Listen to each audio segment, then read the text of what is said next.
We had some interesting comment responses to my video, Woman Reveals the Truth About Nice Guys. Two things came out of the video for me.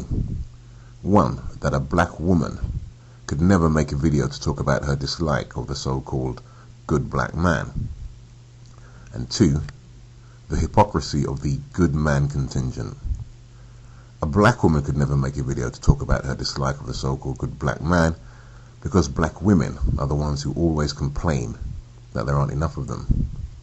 And what is the consequence of that? Well, the first consequence is that the term good man has been robbed of all meaning in the black community, because every male calls himself a good man in the hopes of convincing women that he is the diamond in the charcoal. The second consequence is that men themselves never set about defining any true definition of manhood that comes from themselves rather than what women say they want. A good black man is essentially someone who thinks he's good to and for women. In other words, a nice guy. Well, no black woman could ever speak out against the very mentality she's indoctrinated into men, could she?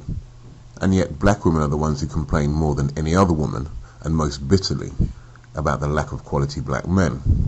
In other communities, men are just men. Those men who call themselves nice guys do so of their own volition. Which is why a non-black woman can make a video analysing the nice guy phenomenon in her community.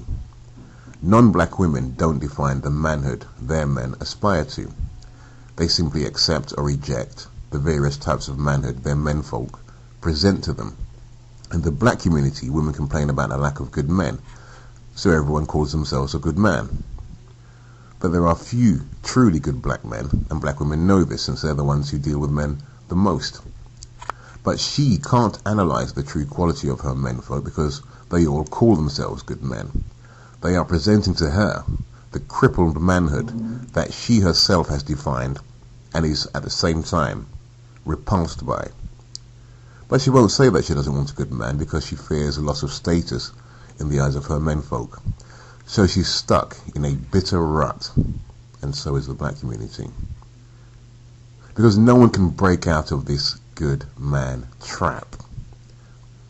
Rather than compete man against man to deliver deliverance to our communities, we compete for titles that women invent.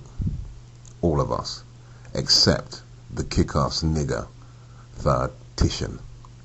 Now my advice to black women is to shut the fuck up. Stay out of men's business. You cannot define a good man. I would slit my own throat before I ever adopted any woman's vision of a good man, which is why I call myself Thugtician, to distinguish myself as a man who is out of sync with this society and women and those who call themselves good men. Now the second thing to come out of yesterday's video is the hypocrisy of the good man contingent. The subject of yesterday's video was nice guys stroke good men, and they came off looking not so nice after all. What was interesting was the reactions of men to this blow to their delusions. All of a sudden, the inquiry that I asked for when women complain about so-called deadbeats came in freely and flowing. They questioned the woman's story, her conduct, and her own role in her troubles with nice guys. They accused her of leading men on, of being a tease and all sorts, which is an entirely different reaction to the kind they usually give when it's the usual whining about a so-called deadbeat. If she was whining about a so-called deadbeat, the only thing she would have been accused of is choosing the wrong man. But when it's a so-called nice guy stroke good man, the problem becomes her choice of conduct, not the choice of man. Fucking hypocrites. Which is why I know I'm dealing with pussy beggars, and they can fuck off my channel. What clown said men are more logical and less emotional than women? Because I'd like to cut him from his sack to his crack. You see, eye-opening discussions like this could never be generated by a black woman, because few, if any of them, are able to see far enough beyond the myths, lies and hypocrisies to produce thought-provoking material. And the reason for that is there are few to no black men who really do call women on their bullshit. Just a cohort of pussy beggars who do what women do and blame other men for women's bullshit. And then they think they're addressing something. Anyway, that concludes another installment of Thugtician Battles the Play Haters. Later.